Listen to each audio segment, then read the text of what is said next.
He just declared faith in Jesus with the whole city of Capernaum watching, and now his circumstance just got a whole lot worse. Isn't that the way it goes?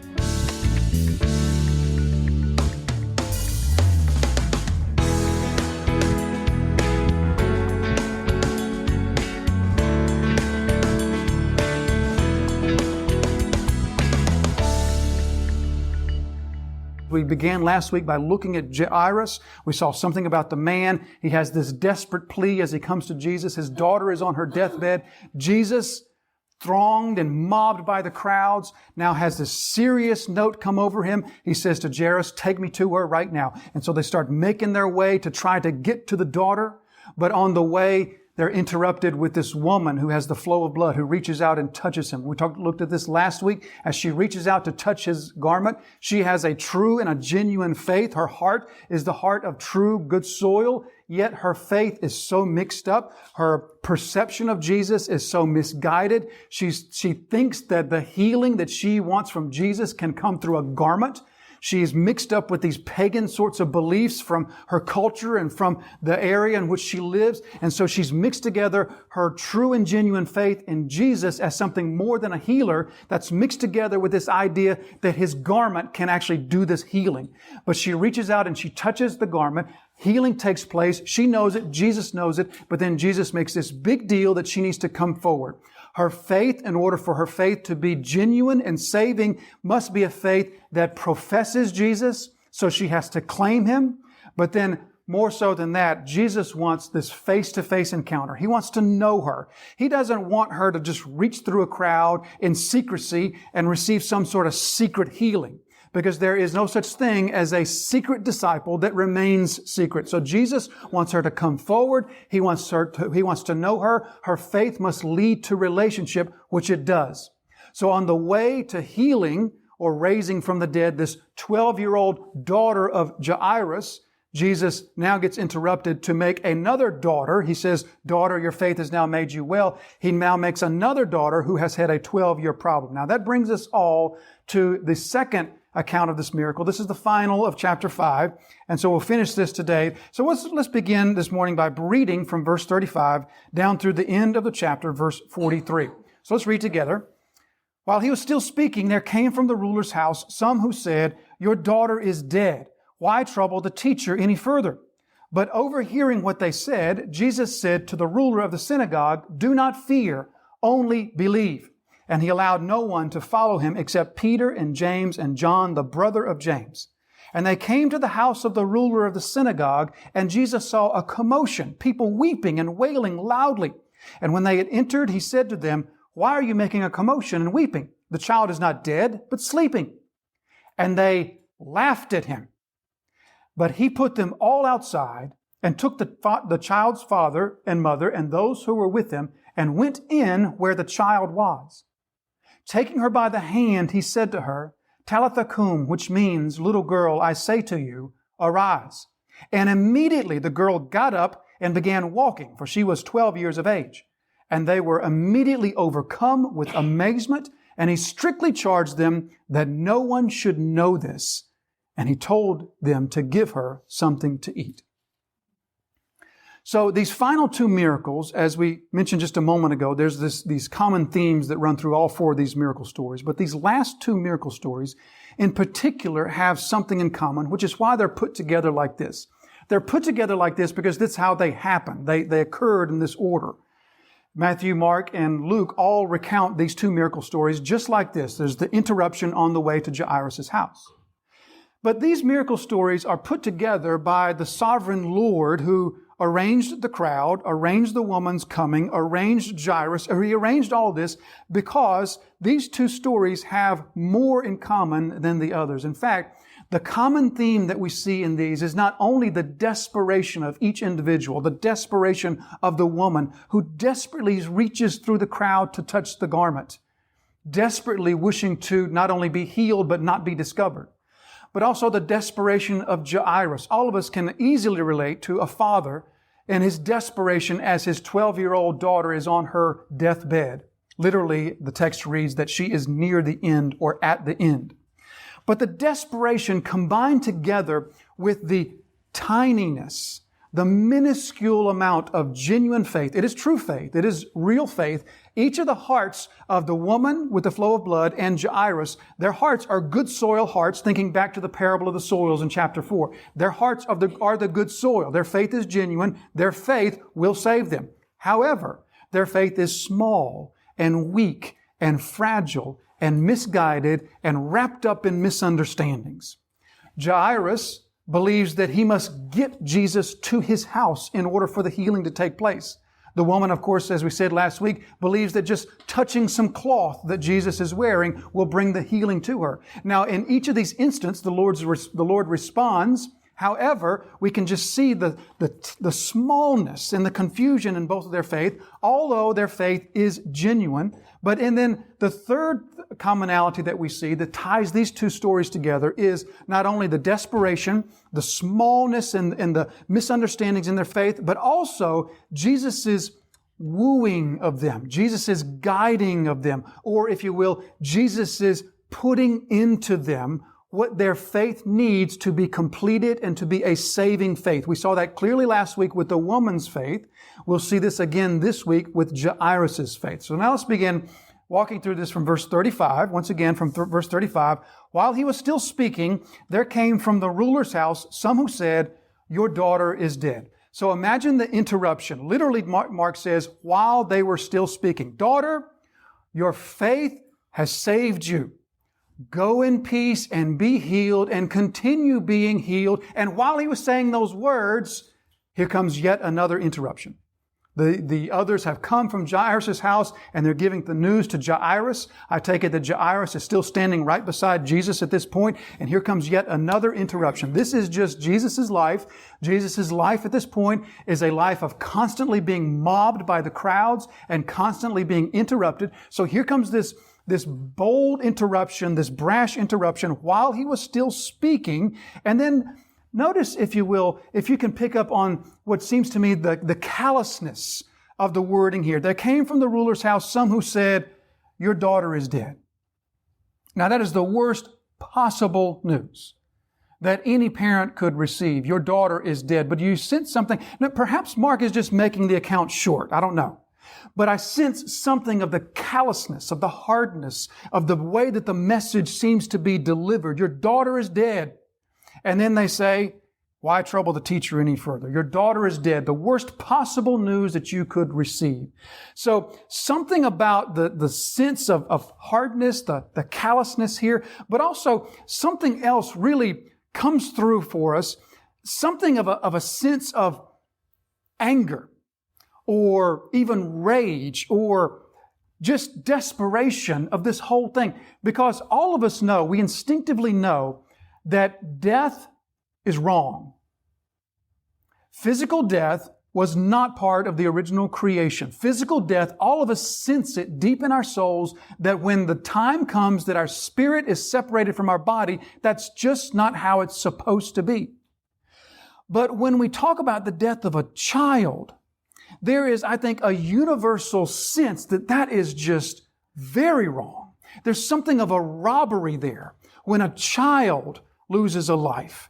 There's something that speaks to us there of a potential that will never be realized, of a spouse that will never be met, of children that will never be born, or a family that will never exist. Now, we know that God's sovereign over all these things, but still, our hearts feel that. With the death of a child, something just speaks deep into our souls saying, this is wrong. This should not be. But nevertheless, it is the most horrible possible news that could have possibly come to Jairus. Now, I would imagine that Jairus, as he stands here beside Jesus, right now this news has hit him like a load of bricks, but it hasn't yet hit him. You know what it's like to get some really bad news, and on one level you hear it and you understand it, but on a whole different level it hasn't quite placed its weight onto you yet. I think that's where he's at right now. He understands what they've said, but the weight of this hasn't yet come down upon him. And so I think as he's standing here, what must be going through his mind, he's got to be thinking things like, well, I don't know, questioning Jesus' priorities? I mean, the woman has had this flow of blood for 12 years. Would one more hour have mattered? Could not Jesus have told her to follow me and I will finish this with you afterwards? Would 30 more minutes have really made that much of a difference? Surely Jairus' head is spinning right now, thinking, why could this not have waited? We were on the way. We were almost there. So his head is spinning. He is questioning Jesus. But at the same time, what also hits not only Jairus, but us as we read this passage, what hits us like a load of bricks is just the reality of the inescapability of our greatest enemy. The greatest enemy of death, we know, comes to all. It comes to all who take breath. It comes to the rich, it comes to the poor, and Jairus' position has put him in no position to avoid this. Jairus is probably the most important man in Capernaum. He's probably a man of resources, a man of wealth, a man of standing, a man of reputation. Neither he nor the unnamed woman who is unclean from a 12-year flow of blood, neither one of them were in any different of a position. Jairus' wealth could not spare his daughter. His influence in the city could not gain her one more minute. As Hebrews 9 and verse 27 say, it is appointed unto man once to die, and no earthly resource can possibly avoid that. Death is no respecter of persons. It's no respecter of age. Death is no respecter of position. Death is no respecter of wealth. And Jairus, this lesson is now coming upon his soul with all of the weight and all of the force that it's bringing upon him. Your daughter is dead. So now let's talk about Jairus' faith, because that's really what the story is teaching us, is about Jairus' faith. Jairus has shown faith already. How has he shown faith? He has shown faith by acting upon his faith. Remember, that's what James tells us in James 2. Let me see your faith by your actions. And so Jairus has shown a true and genuine faith by acting upon that faith, by going to Jesus, and as we saw last time, falling at his feet. The ruler of the synagogue falling at the feet of a Jewish carpenter. That is a showing, a displaying of faith. Here in this public setting, everyone sees Jairus bowing at Jesus' feet and pleading with Jesus to come. So he's acted upon his faith and he's shown his faith. Or to go back to the language of the parable of the soils, which was the most instrumental parable of chapter 4, to go back to the language of chapter 4, the parable of the soils, Jairus has made a declaration of faith. And remember what we said happens immediately after a declaration of faith. What comes out? The sun.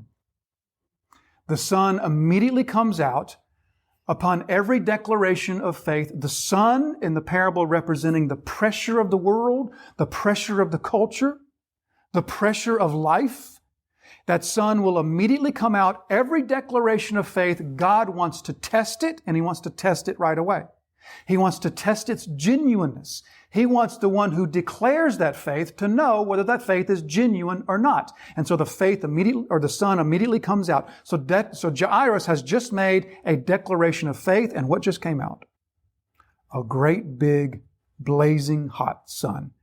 He just declared faith in Jesus with the whole city of Capernaum watching, and now his circumstance just got a whole lot worse.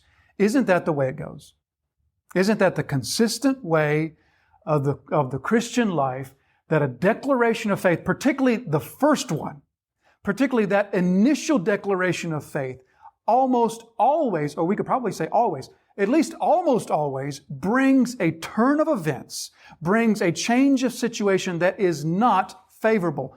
Jairus' situation has just turned much worse immediately on the heels of his public declaration of faith. Remember what Peter says in 1 Peter chapter 4 and verse 12. Beloved, do not be surprised when the fiery trial comes upon you to test you, as though something strange were happening to you.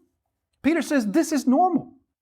This is, in other words, what should be expected. Declarations of faith will be followed by blazing hot suns. Why trouble the teacher any further, they say? Your daughter is dead. Why trouble him any further? In other words, There are at least two implications in that statement. Why trouble the teacher any further? Two implications that we should see. First of all, implication number one, he's just a teacher. Everybody knows death is final. I mean, he's a great teacher. The ones bringing the word, perhaps they also were workers at the synagogue. Remember, Jairus is the ruler of the synagogue. And remember, this is the same synagogue that in chapter 1, Jesus cast out the demon in the man who stood up and said, I know who you are. So perhaps these bringers of the word were there when Jesus did that powerful teaching in the synagogue. Remember when all the people said, we've never heard teaching like this. Perhaps they were there. Perhaps they heard it. Perhaps they believe fully that this man is the greatest teacher we've ever heard. But that's what he is. He's a great teacher. And everybody knows death is final. Why bother the teacher anymore? That's who he is. He can't do any more than teach. That's implication number one. Number two, and this is, I think, the most helpful one to see. Why trouble the teacher anymore? As though it's trouble to Jesus. As though it's trouble for him to be interrupted. From my perspective, it probably is. But as though it's trouble to interrupt Jesus and take Jesus. The Godhead has arranged all of this. It's Jesus' desire. Now, Jesus desires Jairus to have a purity of faith and a strength of faith that understands God doesn't have to be in the room to heal the daughter. But nevertheless, Jesus wants to go to Jairus' house. He wants to know. Jairus is a sheep. He is a sheep of Jesus' fold. And Jesus wants to know him. It is no trouble for him to go. But you see the assumption. Why trouble him? And isn't that the same assumption that we often wrestle with? We know that the Scriptures tell us, for example, 1 Peter chapter 5, we're commanded to cast our cares upon him, for he cares for us. But nevertheless, don't our fallen, weak, frail hearts, don't we just fall into that way of thinking that, oh, here I am again, God, with the same failure. The same one as last week, the same request as last week, the same request as last month, the same plea. And don't you just have this deep sense that you have to fight against with your spirit? The sense that's telling you you're just bothering God. He doesn't want to hear this same. He wants you to come back and report some sort of victory that you've had. He doesn't want to just constantly hear of all your needs. The same thing with these synagogue or these supposedly friends of Jairus who come and say, don't trouble him anymore. You're bothering him enough. Just leave him alone. Don't trouble him any further. Now, why trouble the teacher any further, they say. And now begins further testing of Jairus' faith. Remember, the declaration of faith will be followed by the heat of the sun. The first testing of his faith was, there's Jesus. My daughter is dying. Will I go to him with everybody watching, and will I fall at his feet or not? So he goes and falls at his feet. Now comes the second testing. Your daughter's dead.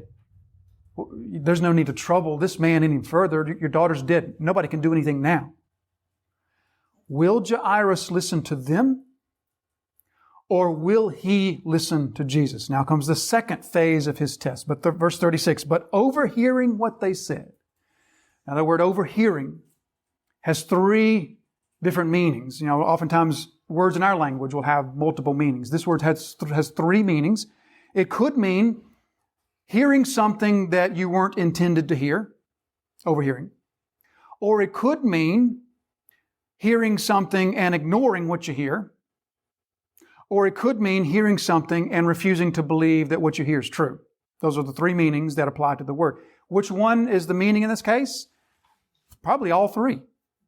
And it really doesn't matter. But either Jesus overheard what they said to Jairus, or Jesus heard it and ignored it, and then he says what he's about to say to Jairus, or Jesus heard it and didn't believe there was a word of truth to it. Probably all three. So overhearing what they said, Jesus then said to the ruler of the synagogue, do not fear, only believe. Do not fear, only believe. Literally, stop fearing. And then it's a present active imperative, which means it's a command to continue doing something. So literally, stop fearing and keep on believing. So there, Jesus confirms that Jairus has a faith.